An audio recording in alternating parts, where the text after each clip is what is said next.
Bueno, estamos hablando de los asuntos sobre esta explosión que sucedió en la torre B2 administrativa de Petróleos Mexicanos, pero creo que hay un factor que también debemos destacar, porque es un ejemplo de cómo deben hacerse las cosas. Ante el accidente, los empleados de Pemex luego fueron los primeros que estuvieron trabajando. Había bomberos de Petróleos Mexicanos, había técnicos de Petróleos Mexicanos, Protección Civil de Petróleos Mexicanos, en lo que llegaban los bomberos. Creo que ese tipo de actuaciones es para aplaudirles, porque la verdad ayudaron mucho a solucionar. Inclusive durante el noticiero de López Dóriga, pues escuchábamos inclusive las voces que se oían, que se callaran, porque querían oír las voces que estaban sepultadas, ¿no?, de las gentes que estaban abajo.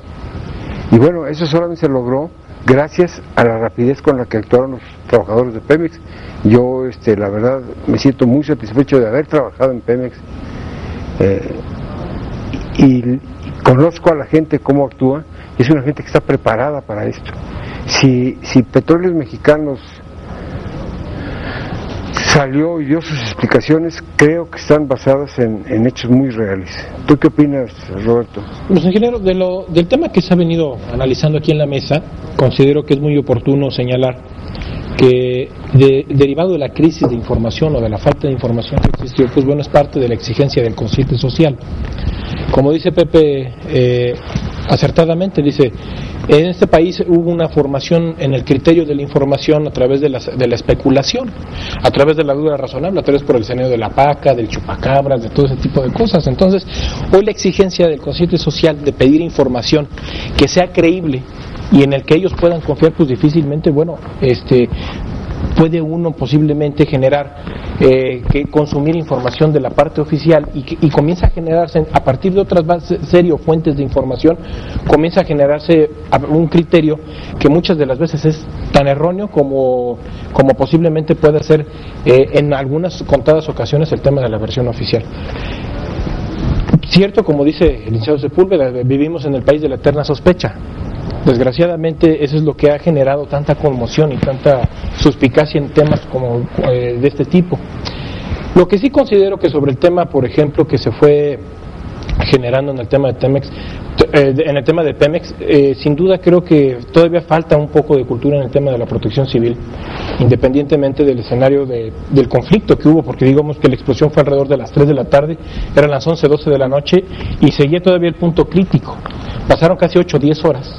Había 8,000 personas entre los que entraban y los que salían, es un mundo. Era un mundo, entonces es un grave problema. Digo, el punto de conflicto creo que duró más allá de las 10 horas. Entonces, bueno, no hubo una parte oficial que inmediatamente saliera a señalar qué es lo que estaba pasando. Y bueno, la presión inmediatamente de la serie de lesionados que esto generó, digo, se elevó a más de casi 150 heridos. Yo tengo 36 mis dudas, muertos o algo así. Yo tengo mis dudas desde el punto de vista de comunicación.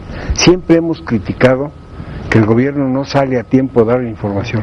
Esta vez salió muy puntual, Sí, es decir, en esas 10 horas que tú hablas de que estaban sacando cadáveres, viendo la situación, quitando escombros, pues ya estaban allá. El secretario de Gobernación le estaban informando al presidente de la República exactamente lo que estaba sucediendo ahí. Sí, momento a momento. Se hizo una conferencia de prensa. Lo que salió en las redes, que fue lo del flamazo, que fue lo primero que causó inquietud, pues no fue tal flamazo, pues ni siquiera hubo fuego.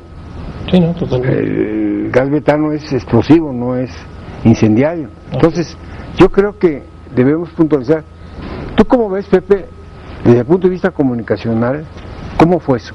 Porque dieron conferencia de prensa, todas las cosas que se hacen en esto salen. Inclusive vimos twitters del presidente de la República, vimos twitters del secretario de Gobernación.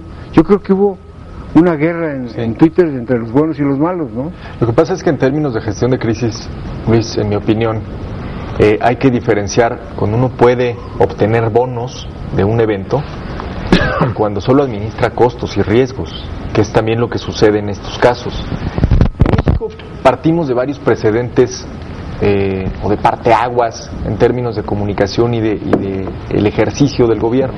Por ejemplo, a muchas policías, y hablo a todos los niveles, les da miedo enfrentar a una manifestación por la sombra del 68. en términos de comunicación, ese paradigma lo da Miguel de la Madrid en el 85. Es decir, ese es el paradigma con el que todos medimos la actuación de la autoridad. Entonces, primero, en el librito involuntario que escribió Miguel de la Madrid, pues aparece rápido, porque si apareces al tercer día, te van a criticar de tibio. Ya no sirve de nada.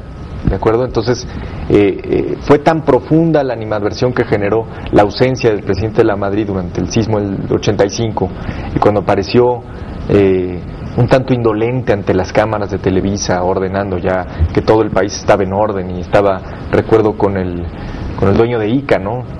Viendo la reconstrucción, cuando todavía estaban sacando gente de los edificios, que en el inconsciente de los políticos, lo primero que hay que hacer es poner cara humilde, y hacer hasta lo que no debería hacer un funcionario público, ¿no? Es decir, prácticamente se ponen con una pala a sacar escombros por miedo a que la opinión pública reaccione y diga, fue ausente, fue indolente, no hizo lo debido en su momento. Entonces, eso es lo primero que está en la mente de un funcionario en cada inundación, en cada sismo, recordando también el caso de Miguel Alemán siendo gobernador de Veracruz, ¿no? Hace no mucho, sí, claro. Explota el mercado en Veracruz, no me equivoco, en el puerto.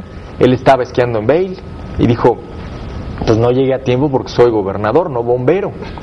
Entonces, sin llegar al extremo cínico de Alemán, que yo creo que en su vida además había ido a un mercado, los políticos calculan que el costo a la imagen de no reaccionar rápido es mucho mayor de lo que puede ser el sobrereaccionar.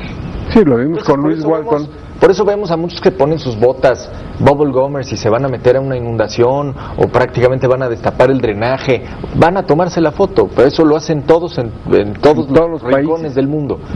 Entonces, hay que dividir un poco, en efecto, el tema de protección civil, y lo que se tiene que hacer en estos casos, que, vamos, no tengo mayor elemento, pero creo que se hizo lo conducente, y en la parte estrictamente comunicacional, entender que el peor de los miedos de un gobierno que además va empezando es que se le acuse de indolente, que se le acuse de estar ausente y lejano. Creo que solo así puede entenderse la sobrereacción que pudimos ver, por ejemplo, de citar a todo el gabinete de seguridad en ese momento en el patio de las instalaciones de Pemex. Pero el mayor de los riesgos, en términos de comunicación, insisto, es el vacío de información. Y el vacío de información en este caso no se dio. A lo mejor la información que se dio podía ser objeto de crítica y podía ser objeto de polémica, ¿no? Claro. El tema de qué gas fue, si fue atentado, si vamos, lo que nos encanta en este país, que es dar rienda suelta a la imaginación. Pero se debatió sobre información, no sobre la falta de información. Entonces, y es un gran avance. Creo que la gestión de crisis siempre puede mejorarse. En este caso también, por ejemplo, me parece que el mayor de los errores fue no haber centralizado la información. Es decir, esta dependencia se va a hacer cargo, pero veíamos a varios funcionarios haciendo declaraciones. Es porque platicábamos que ayer el subprocurador general de la República se echó una conferencia técnica en materia de explosivos y de ingeniería, y el Pemex opina otra cosa. O sea, ahorita está la información, empieza a ser difusa en diferentes... Es que, Manuel, necesitas un vocero de crisis. Sí, por supuesto. Un vocero. Uno solo. Uno, refiriéndose a la unipersonalidad del vocero. Entonces, cuando la información es dispersa, el peor de los peligros es que además empieza a ser contradictoria. Es muy fácil que en una conferencia de prensa, en una declaración... es que hay tres momentos que marcaron un error en este suceso. Si es que lo hubo, el primer error es el tema de la serie de información que se trató de generar una vez generado el siniestro. Posteriormente, el escenario de que el presidente de la República supuestamente se había ido a vacacionar dentro del decreto que dio ¿cómo se llama?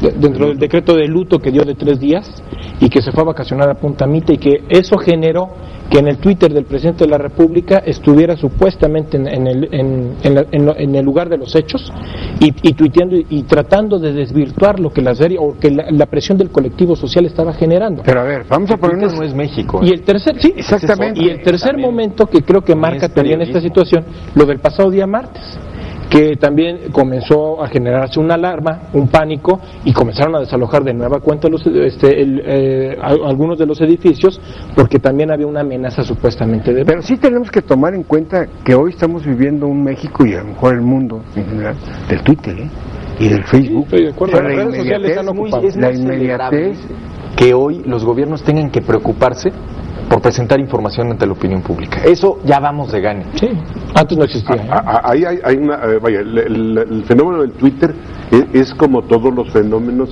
del abuso de la información. No existe el abuso de la información.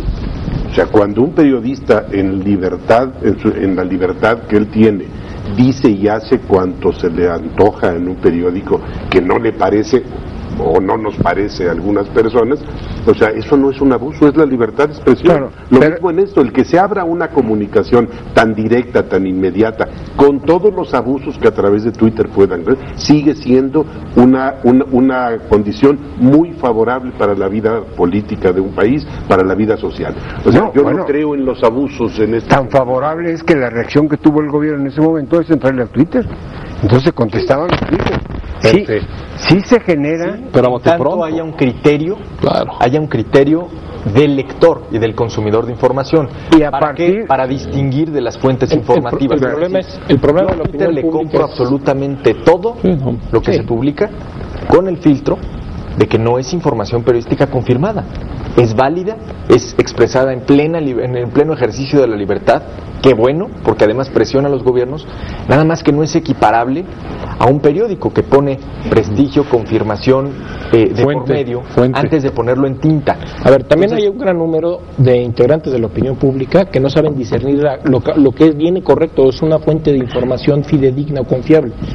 Hay gente que se basa con lo que meramente salga en el internet y dice, no, pues eso es realidad y punto, y le da toda la certeza. Sí, pero eso y es el lo valor. peligroso, ¿eh? Eso es lo peligroso, que no hay una opinión pública que sepa discernir de la información correcta. Pero ahí tenemos que trabajarlo por otra vía. Claro, es otra vía, no, por supuesto. Cerrando el Twitter, cerrando los canales. No, por supuesto. Caemos en la Bueno, condición. lo intentó Fidel Herrera. No, al contrario, hay que aplaudir que haya salido el gobierno a decirlo. Claro, yo creo que en términos generales el planteamiento, lo que se hizo, el haber planteado el que se opinaran en esto, no solamente PGR, sino todo este grupo de personajes, yo creo que fue muy oportuna, pero le sigo platicando después del corte con mucho gusto. No, pues si quiere mande a corte, licenciado. Vamos a un corte, ya lo dijo el licenciado Sepúlveda. Por favor, regresamos, no le cambie.